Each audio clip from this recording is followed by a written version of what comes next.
मला सांगा काय तुम्ही पण कन्नमवार नगरचे नागरिक, काय प्रॉब्लेम काय सध्या एकंदरीत फक्त कन्नमवार नगर पण एकंदरीत मुंबईत फिरता, मुंबईत प्रॉब्लेम्स काय? मुंबईची परिस्थिती जर मराठी माणूस इथे जर नाही राहिला, मराठी टक्का जर इथे नाही राहिला तर खूप बिकट होईल. माझं म्हणजे मी एक म्हणजे हार्डकोर मराठी आहे.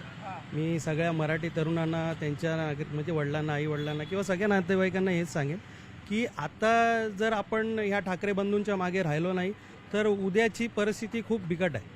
कारण 2 विकतायत आणि 2 घेत आहेत, म्हणजे 2 गुजराती विकतायत आणि 2 गुजराती घेत आहेत. म्हणजे समजा आमच्या इकडे अदानी हे घेते, अदानीला मुलुंडला पाहिजे धारावीला जे काय आणतायत त्यांच्यावरती काय कोणाचा आक्षेप नाही, कोण काय बोलत नाही. ह्याच्यावरती हे कसं चालेल?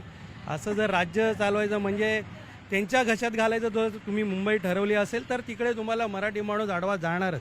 आणि लोकल समस्या तेवढ्या हे नाही आहेत, कारण आमदारांनी मोठ्या प्रमाणात इथे कामं केलेली आहेत. आम्ही बघतो डेली रुटीनला ते म्हणजे राऊंड मारतात, रोडच्या कामं पण चाललेली आहेत.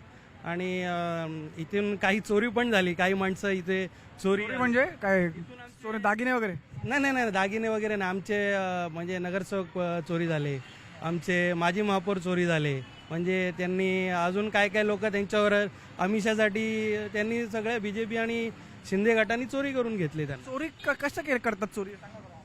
चोरी करणं म्हणजे साहेब बघा ना, तुम्हाला थोडंसं हे दाखवलं, लॉलीपॉप दाखवला की झाली चोरी, अरे घेऊन गेला त्याला.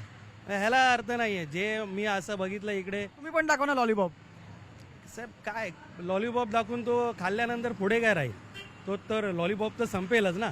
आणि समजा उद्या जर जनतेने ठरवलंच की यांना आपटायचंच तर ते कोणाचे नाही आहेत. हां, जर EVMनी काय झोल केला तर मग काय नाही. पण मराठी माणूस हा यावेळी जमिनीवर उतरणार आहे आणि यांना विरोधकांना ह्यांची जमीन तर नक्कीच दाखवणार आहे. कारण झोल होतो का पण तुम्हाला वाटतं? का नाही, एवढं प्रूव्ह झालंय ना. आता एवढे गोष्टी बाहेर पडल्या. त्या दिवशी मला वाटतं तर राजसाहेबांचीच एक सभा होती, तेव्हा तर ते लोकांनी लाईव्ह सगळं डेमो करून दाखवला.